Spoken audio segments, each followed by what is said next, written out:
Our coach, Syracuse, Virginia. This always stands out. What stands out about these matchups to you? Well, I think it's the style of play. Both teams like to run up and down. The coaches will let the players play. And I think players and coaches and the community look forward to this game. Has anything been changed or added to this rivalry ever since it became a conference game last year, so it also counts in that standing for you? Well, not too much. I think other than, the fact that it's a conference game, there are only 5 teams in the conference, so every game is really important as far as making conference play, because somebody's going to be left out at the end of the year. So you don't want to be that team that's not playing in the ACC conference championships. Yeah, I'd imagine with there's 4 teams or five teams, 4 slots. That even though it's only the 1st of March, it's a very important game for them. Yeah, it'd be different if there are 10 or 12 teams in the conference, and maybe each one isn't as important. But now with this being 25% of our conference play coming up, it's an important game. When did you find out you'd be getting Jordan back for Army, and how nice is it to have him back on the field? We knew that week. It was week to week. He probably could have gone the week earlier if he really had to, if it was playoffs or a really huge game. But we decided to rest him, and I thought he played pretty comfortable.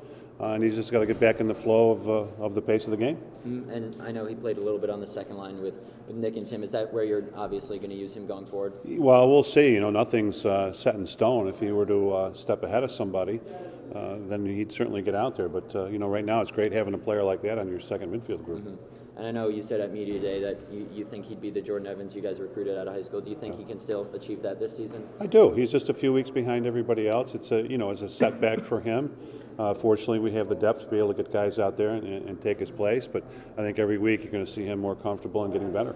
What have you seen from players like Peter and Mike on the wings? I know that Ben really credited them for that performance he had against Army. Peter McCartney and Mike Messina. Oh, I thought they played well. I thought Furman too. Yeah. Came up with some nice loose balls. I think Ben did a great job in the face-off, but Army did get it out to the wings a couple of times, and our guys were there to pick it up and made great plays to get it. Pretty athletic moves. Coach, after the game, Ben said he credited Nate Farrell with a lot of help for him on the scout team.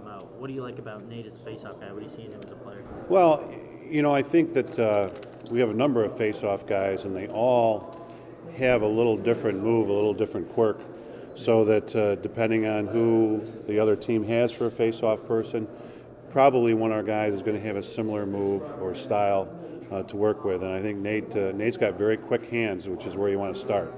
And Nate just needs to do, a little bit more with the ball and a stick, making decisions, being more of a complete player. But, his future should be good just based on the quickness of his hands and how quickly he's learned new techniques. From his perspective, you think he kind of lives vicariously through the success of a guy like Ben, knowing that Nate helped prepare him all week? Is that, you think from his perspective, that's what he thinks of it as? Well, I think he's a team player, and I think that, he can take a small piece of pride in it, but he's very competitive, and he wants to get out there, and you can see it in practice when he takes face-offs. If he loses one, he gets a little upset about it, and he takes it personally. So he's always striving to get better. He's in the office with Coach Donahue, asking to look at film, asking about technique, if there's something he should change. And, I think you're just going to see him get better as the years go on. Is that pretty much everything you want to see from a player in his position? Yes. Yeah, I do. Again, I think he needs to work on, the rest of the game as far as being a more complete player. It's one thing to be able to come up with a ball for a possession, but if you've got a long stick and a short stick chasing you down and trying to take it away from you, you've got to be able to get away from them.